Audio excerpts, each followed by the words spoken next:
Hello everyone, welcome to another episode of Sassafras Outdoors. Well, it is rainy and windy out there, and it's cold, and it's very damp, and it's your typical late March, early spring, crappy weather.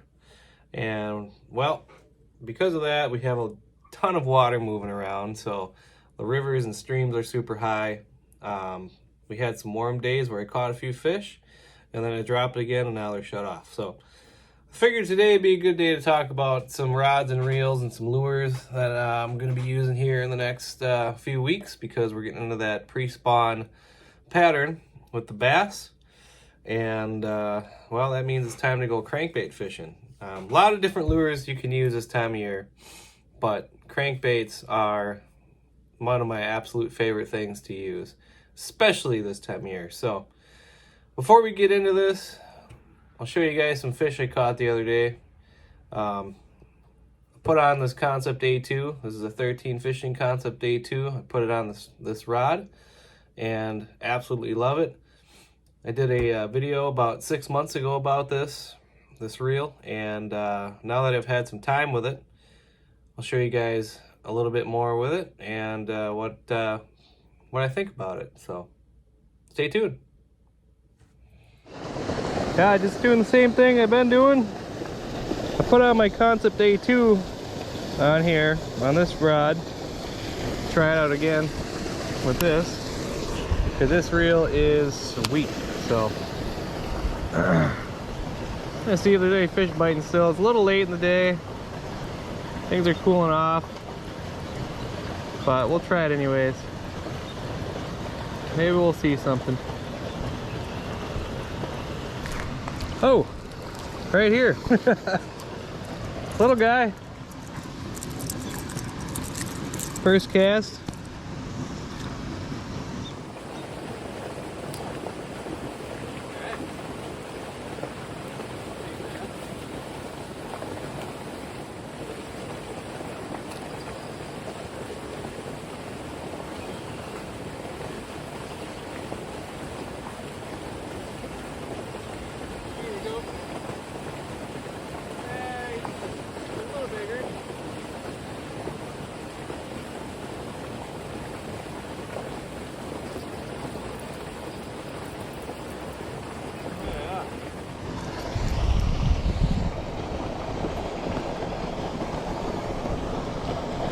Oh, geez. Oh, gosh. A little bigger. I don't want to get bigger than that, though. Whew.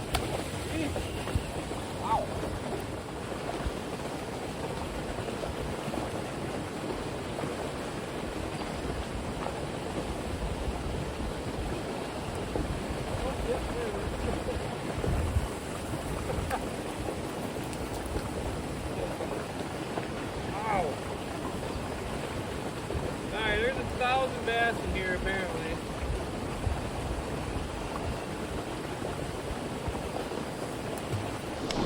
Still a little bit of debris going on, but not as much.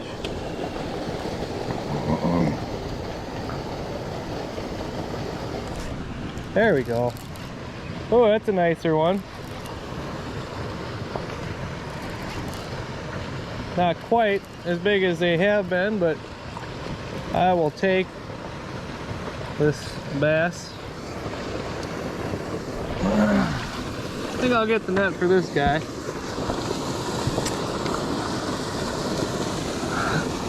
There we go.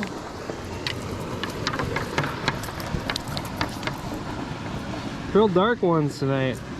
Nice colors to them.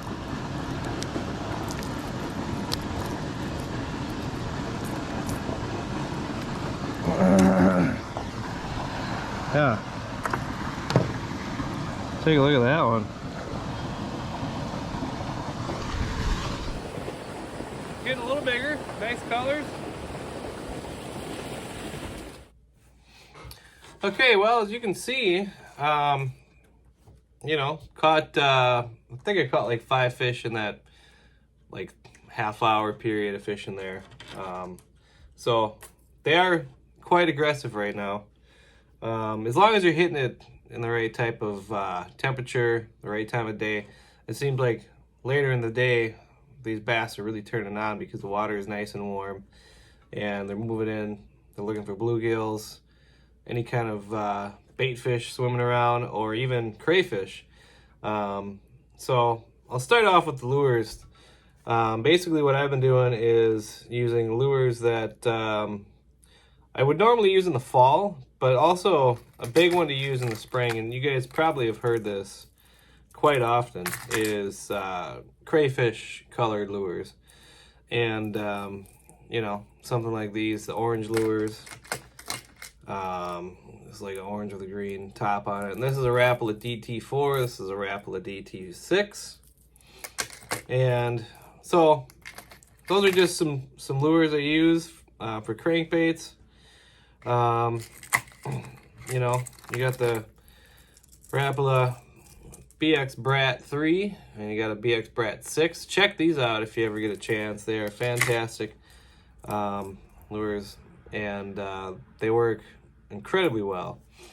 One thing about them is they are pretty expensive, but pretty much any crankbait nowadays is, you know, $10 or more. But just the way it is. If you want to get into crankbait fishing, be prepared to spend that much money on lures.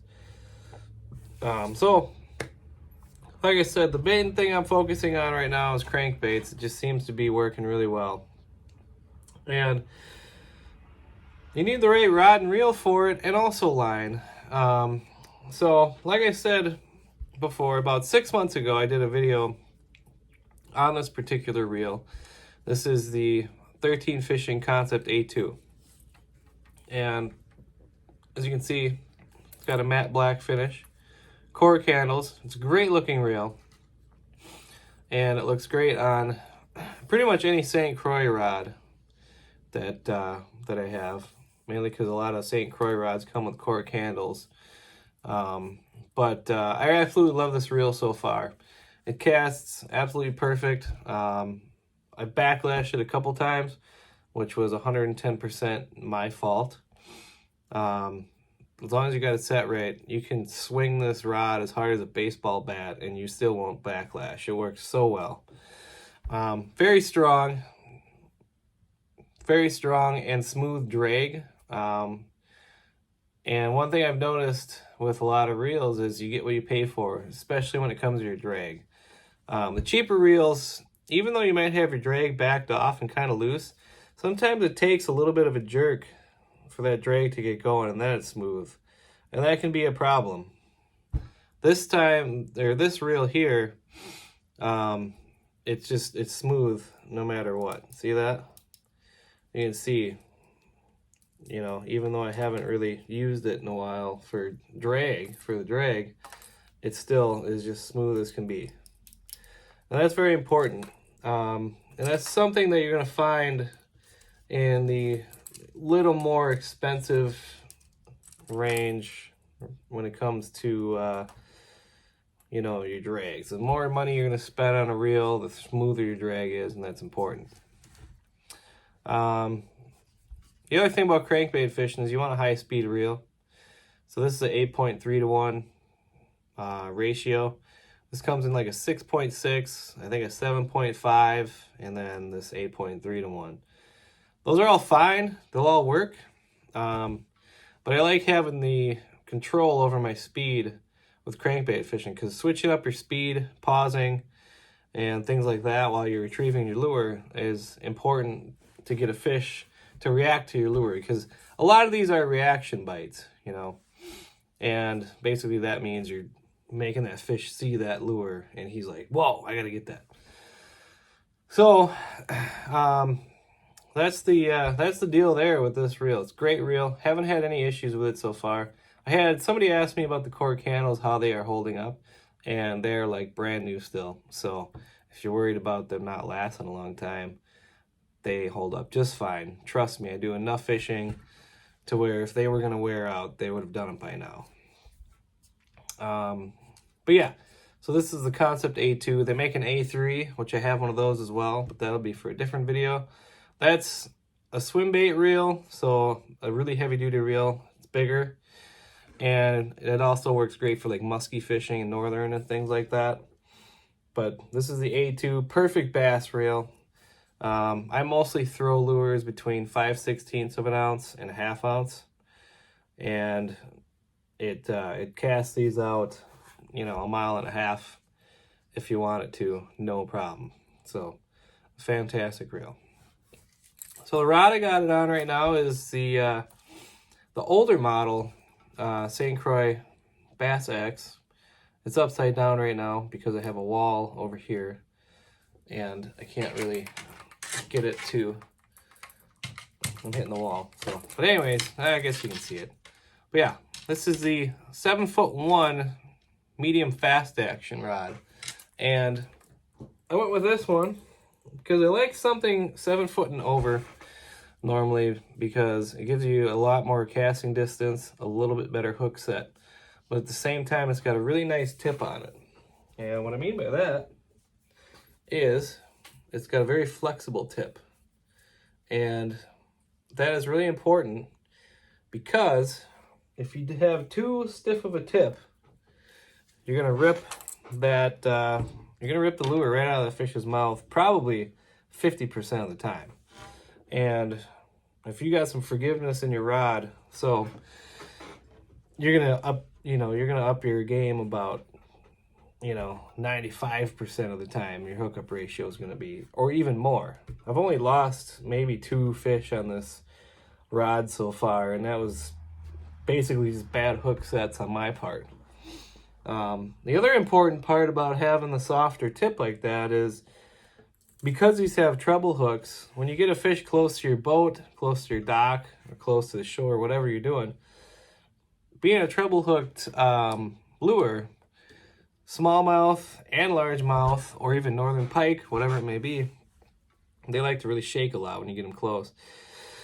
And losing a fish right next to you happens more often than anything, and it's horrible. So that's a problem with having too stiff of a rod, and it'll happen, a lot if you don't have the right setup. So something like a medium fast action or a medium moderate, something like that. There's a lot of like glass composite rods now too that are really nice. Those are perfect crankbait rods. This is what I have right now. So far I love it and haven't had one issue with it. They're super light too. St. Croix did come out with like a whole new line of these, so they look different. This is the old model. But their new models are pretty much all the same.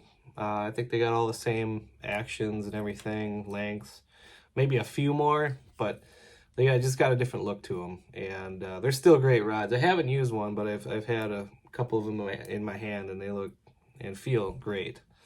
But no, I'm a big fan of these so far. And main reason why I got them too was just because they were on sale through over the holidays this last year, and I got a great deal on them. And so super happy. So like I said, the line I'm using is just Suffix fluorocarbon. Looks like this when you get it. This is 4-pound test spool here, but use 14 or 12. That's what I always say. 12-pound or 14-pound fluorocarbon is absolutely perfect for crankbait fishing. It works so good. Don't use braid. Monofilament, use it if you're doing real shallow water. If you're using wake baits, maybe use monofilament. But for the most part, I would say fluorocarbon for sure. Especially if you're going below like 3 feet. You're trying to dive down to 6, 10, 15 feet. Fluorocarbon is an absolute must. Braid doesn't have any stretch, plus it's buoyant, so you're not going to get it down to the right depth. And that's one more thing that's going to make that hook set too aggressive. So fluorocarbon still has a little bit of line stretch to it, but a ton of sensitivity.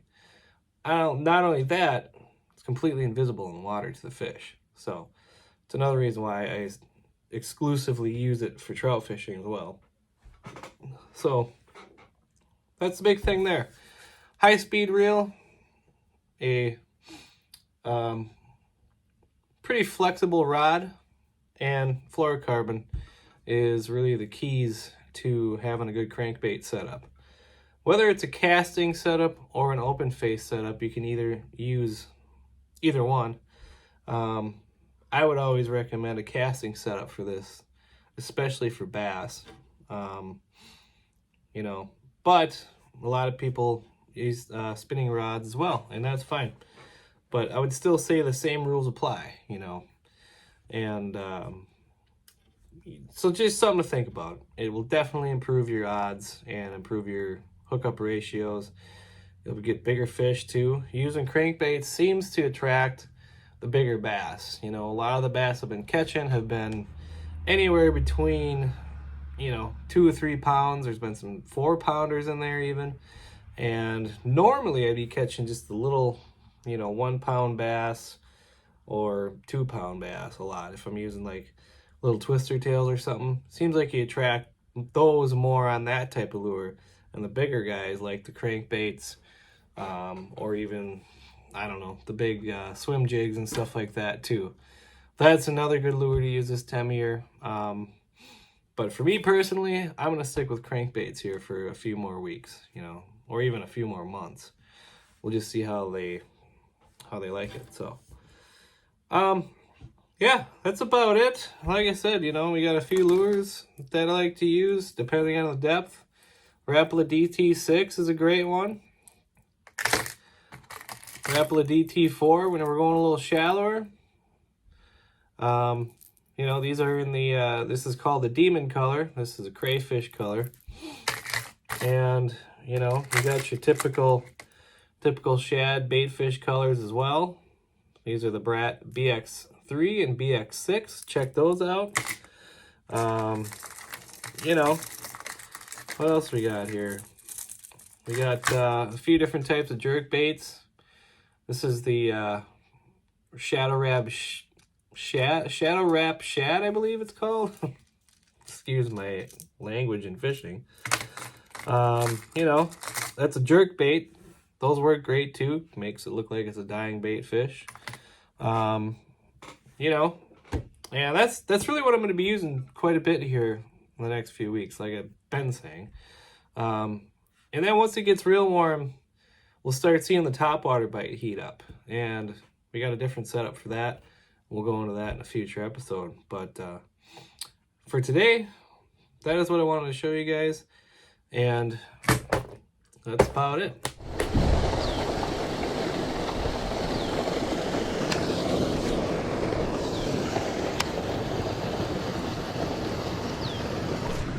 Yeah, another one. Oh, he's another nice one. Another decent one. Might be the nicest one yet. Oh yeah, oh yeah. Ooh, this one's angry. This one's angry.